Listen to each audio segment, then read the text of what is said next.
Well, hello. We are thinking about our kids today. And when we first started this channel, The Complex Couple, we didn't realize we were entering a phase of such a complex world. And so we're both feeling some sadness today. Mine one is in Florida and one is in southern Maine, so she's not too far away. But just feeling separated and sad that they're not nearby right now.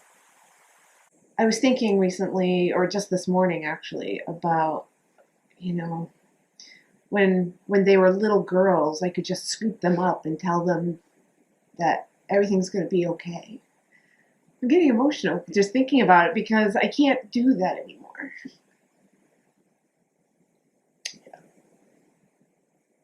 But I wish I could. Yeah. And they're older. They don't want me to scoop them up and take care of things for them anyway. It's just one of those moments in time where you just feel so helpless and disappointed in the world and just feeling the feels. I've got one. I've got one in Las Vegas, basically taking care of her three kids and then twins from someone else that she's watching over. They don't have the easiest life. She's resilient though. That gives me a lot of hope because I know how resilient she is. She's capable. Then I've got another daughter, and they're both, they're not like little kids.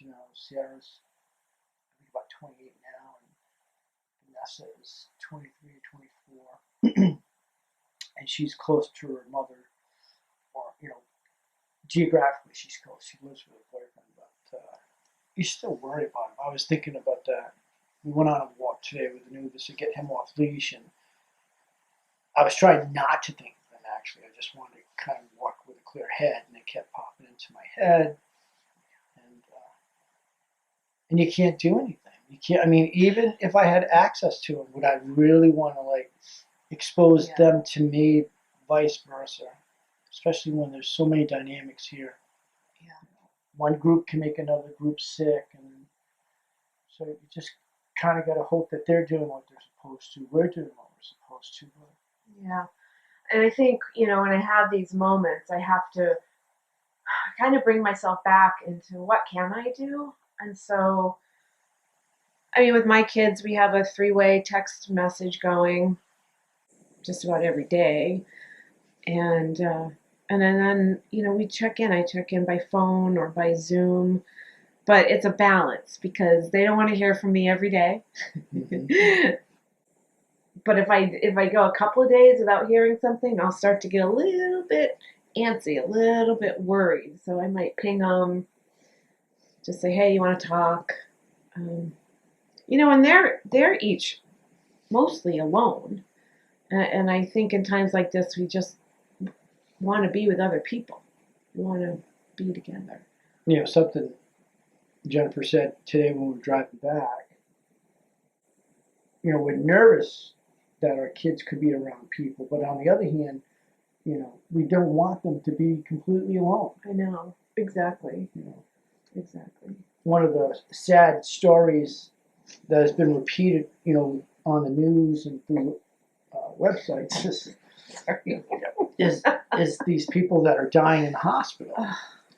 They're not dying with loved ones. They're dying with hospital staff, which are PPE or MOP 4 level, and you can't really see someone's face. They can't touch you with a natural hand or touch your face and give you an I love you or goodbye. So they're basically surrounded by people they don't know, and then these hospital staff are just spending a lot of time during a shift sedating people and keeping them comfortable and then watching them pass. So it's just terrible. Yeah. And I don't want my kids, I don't want my daughters alone. No. But I don't want them around, large groups of people. So there's that balance there, right? It is. And then I'm also feeling a struggle between, I'm very we are very isolated, insulated. We are safe. We're in Maine where there's not a lot of cases anyway. But I'm not doing anything to help anyone. I mean, I guess we are though. By isolating ourselves, Yeah. we're doing what we're supposed to do and being, right. responsible by staying in. Because we also have a 76-year-old woman here. My mom is in the household, and I don't want to expose her to anything. Yeah. We're not feeling anything differently than so many No, around the world right now. I think we're acknowledging it, Yeah, so that other people can, if you watch this, wondering, hey, am I the only one feeling this? Of course you're not. I think we're all struggling with, I mean, for us, we were just talking about this, we're very insulated here where we are. We don't Right. see, people walking around with their families and kids are playing and people are walking the dogs. There's no one really walking around with a mask on. You see, from time to time, you might see people in the grocery store, but it doesn't feel like a pandemic here where we're at.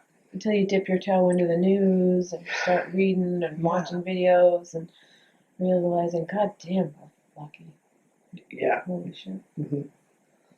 I was thinking this morning, speaking of kids too, we don't have young kids at home, and I have so much empathy for those parents who are day in, day out with infants and toddlers and middle schoolers, and that's a lot of work.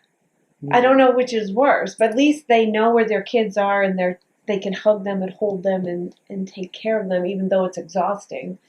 Whereas we don't have that, but we have a huge absence, a huge hole in our heart. I mean, there's nobody has it just right. Right. No.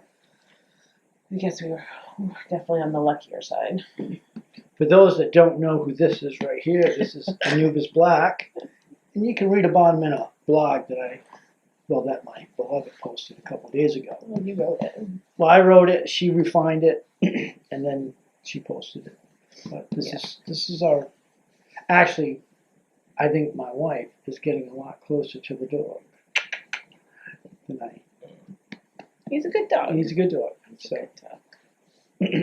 All right. I don't have much else to say. I don't either. No, I just hope that if you are feeling all this and you have a lot of separation from your loved ones, if you're feeling down about it or guilty that you can't be with them and this and that, the reality is that you have to be responsible, even though you are maybe biologically craving to be with your offspring. But the best thing I think you can do now, if you have a lot of separation, is just talk to them, text with them, call them, reassure them that, it's probably going to be okay, and hopefully they're doing what they're supposed to be doing. And they're not alone. And try to stay upbeat. Be aware, but don't be inundated with negative news. Inundated. Inundated. How's that? Inundated. Inundated. It's that East Providence education. I love you. I guess one other thing to add is that if anyone's watching this feels alone and they don't have anyone to talk to, just email us. Yeah. hello@thecomplexcouple.com. And we don't have the answers, but we're willing to at least have a conversation. Can we buzz that out? Yeah. So make sure that we have YouTube. We have our own. We have a website. www. No, just thecomplexcouple.com. Yep. So check it out. They can register. They can email us. Contact us. Comment. Yeah. So whatever. We'd love to hear from you. Positive, negative, it doesn't matter. If there's something maybe you want to talk about or you want us to talk about. Yeah. We'll take We'd a love shot to at have your input. Yeah. So thanks for watching, and until the next one. We'll see you soon. Okay.